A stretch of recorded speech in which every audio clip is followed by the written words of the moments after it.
I started in construction as a carpenter laborer when I was 18, and I turned 66 yesterday. And so that's a fair piece of time in the trades. Now there's been other intervals in my life when I guided elk hunters for a little while, and I drove truck for a little while, and I played Dixieland jazz for a little while, and worked in the woods and various things. But most of my time has been spent as a carpenter and a builder. And in that period of time, I've seen a lot of people come and go, and I've seen a lot of interactions with other people in various settings. And so I have a few things I would like to explain to you that I have noticed that can make the difference between someone who's having a good experience in construction and someone who frankly should be somewhere else. The first thing I want to speak to is how you recognize and deal with and value the passage of time, both your own in how long is this going to take me, how much time can I dedicate, how much time has gone by, and remaining aware of that, but really, and perhaps much more importantly, being aware of the significance of the time that is passing for the people around you. How much of what you're doing is costing other people time unnecessarily? Are you wasting other people's time? I've worked with a lot of guys who were hyper-focused on how their time was spent and just really didn't pay any attention to how what they were doing impacted how much time other people were having to spend. Now the practical applications of that are, what can I do to sort of grease the skids so the people on this crew that I'm responsible for, that I'm working with, can remain productive? Or what can I do so that the people that come in behind me are not wasting their time? Or frankly, I don't want to be late to work, because as soon as you're late to work, you are wasting the time you could have been productive, and probably wasting somebody else's time while they're hoping that you show up pretty soon so the program can start. So let's boil this little piece down to a couple of sort of ideas. First, if you're not 10 minutes early, you're late. And if you are 10 minutes early, you're probably always going to have a job. And second, don't take for granted the fact that you can waste other people's time through your own inattention to details, or being able to disregard the fact that their time is frankly just as important as yours. The second is that your words matter. Now, there's a lot of ways to go with this concept right now, but first I just want to talk about the broad general category of communication. And if in your heart of hearts you know you're not that great a communicator, work on it. Get better. Know when you need to say more, and please be aware of when you need to say less. So there are things you can read, there are podcasts you can listen to, there are classes you can take about communicating better. A speech class, or Toastmasters, if Toastmasters even still exists, that'll give you an opportunity to speak in front of a group of people, will set you apart as a tradesman that knows how to communicate. And if someone that you trust and you ask, hey, how am I at communication? If they say, well, frankly, Scott, you talk too much. Well, then learn to find your off switch so that you're not wasting people's time, from the first principle, in simply talking longer about something that doesn't need to be spoken of maybe at all. Now the next thing is word choice. We live in a profane world. F-bombs are everywhere.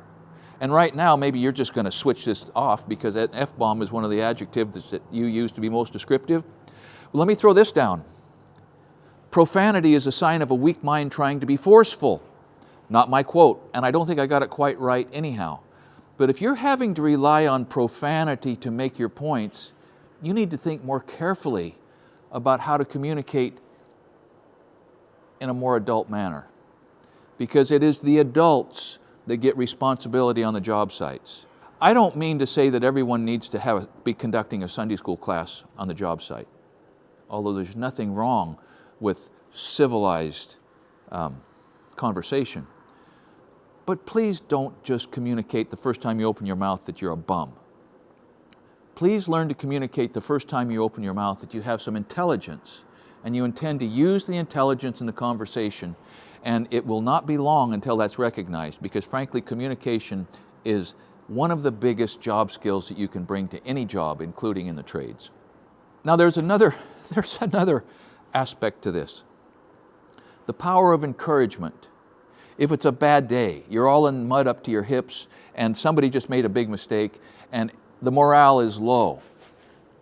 So I'm going to quote badly a man named Jeffrey R. Holland, who said that there is no situation so miserable that it cannot be made worse by whining.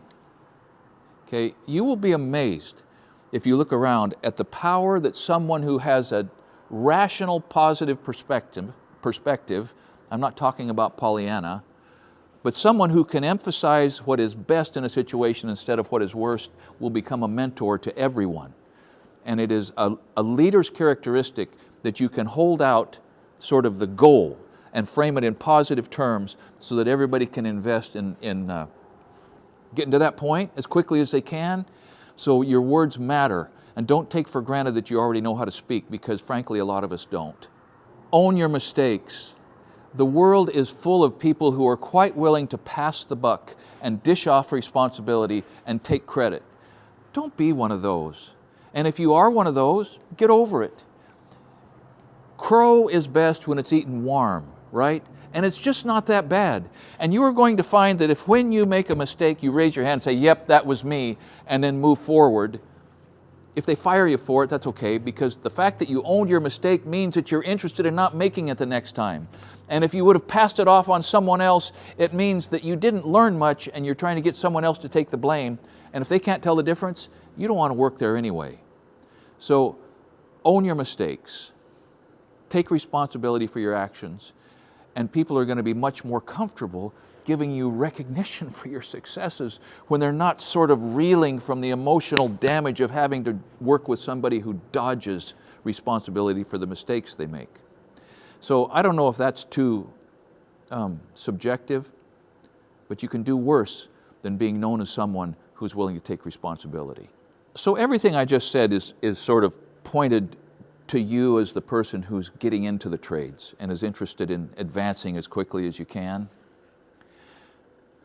But if you are already in business for yourself and you are interacting with clients, I've said it before and I will say it again, there is nothing that will build a relationship of trust and thus build your reputation as the go-to guy quite as well as taking responsibility for your mistakes and taking financial responsibility for your mistakes instead of instantly going to the mat in a defensive posture hoping that it doesn't actually cost you any money. Now, I don't know if it's always good business to take responsibility for every mistake, but as a human, as someone who is happy at home and in all of your circles of acquaintance and social interaction, you're going to have a better life if you learn to raise your hand and say, yep, I did that. When we go to work in construction, it's easy to be really fixated on saying, I want a job like the foreman, or I want a job like the superintendent, or I want a job like the project manager, because they're making more money and they don't seem to be working as hard as I'm working. I mean, the entry-level jobs are where the labor is harder, usually. And so it's reasonable and it is commendable to have goals for upward mobility, to become one of the leaders. But here's something that you can only learn on the front end of your career, or at least you learn it best young, and that is that great followers have a chance of becoming great leaders. And you're never going to meet a great leader who was not a good follower. There's something about the experience of working for people, even the people that are difficult to work for, and yet being able to follow them until the time comes when you don't have to follow them anymore, that is really the only way to learn to be a good leader yourself. Now, there are lots of books, there are lots of podcasts. I recommend Jordan Peterson all day, every day. And for some of you, that's anathema, right? That Jordan Peterson is the last man you want to listen to, and I don't get it, but I understand that's true. But if you want to learn about leadership, find some people you can listen to who have something intelligent to say about becoming a good leader, and concentrate on what you can do right now, and that is become a good follower. Now, if you are a young person and you feel like, in lucid moments, that you're in a rush to be your own boss, that you are in a rush to own your own business and begin to be an entrepreneur, good on you. But consider what you might be missing out on if you stay in that employee position a little longer. You're getting a first-hand, up-close, up-personal, and unforgettable education in what it's like to have a boss. There are people, good people, who went straight from being a kid to being a boss, and they miss those formative experiences of following someone and being able to recognize how either A, a bad leader drops the ball, or B, how a good leader gets it done, and then being able to use that as an example when you are analyzing how you're behaving when you are the leader. So don't be in a hurry to bail out of the only real world educational course in leadership that there is, and that is working for someone else for a while. So the last item is really two, closely related, and I'm going to introduce it as a concept of be hungry, be ravenous. First, you've got to be hungry for the work. Now, when I say the work, it may be a particular type of work that you're interested in and you're pursuing, or another particular type, but in general, whatever the type of work is that you're pursuing, you have to be hungry for the work. You have to be willing and ready and able to see the work itself as something that you want to do. And work is a type of pain. So it's a daily experience and delayed gratification and pain management in order to do the work, and you've got to be hungry to do that, rather than hungry to avoid it.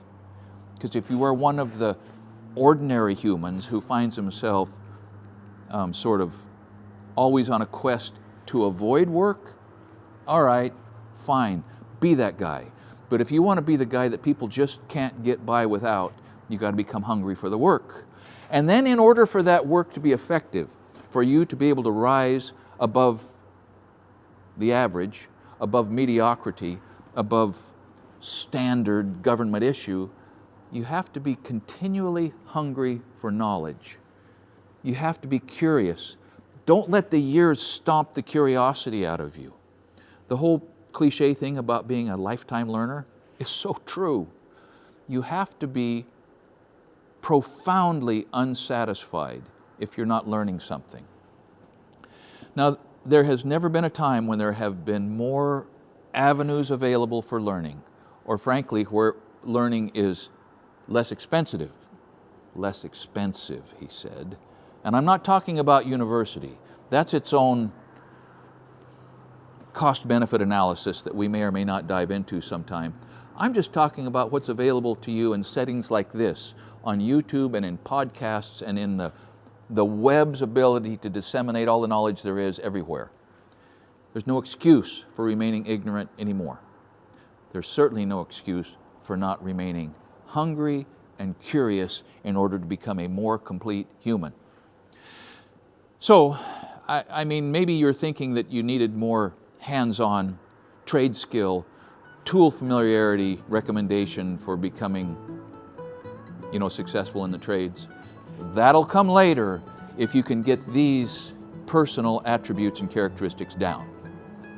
You got to be self-aware enough to be honest and say, am I strong or am I weak? Do I need to fix this, or can I just go ahead and saddle up and ride like this? And maybe you need to find someone who can answer those questions for you. Thanks for watching Essential Craftsman, and keep up the good work.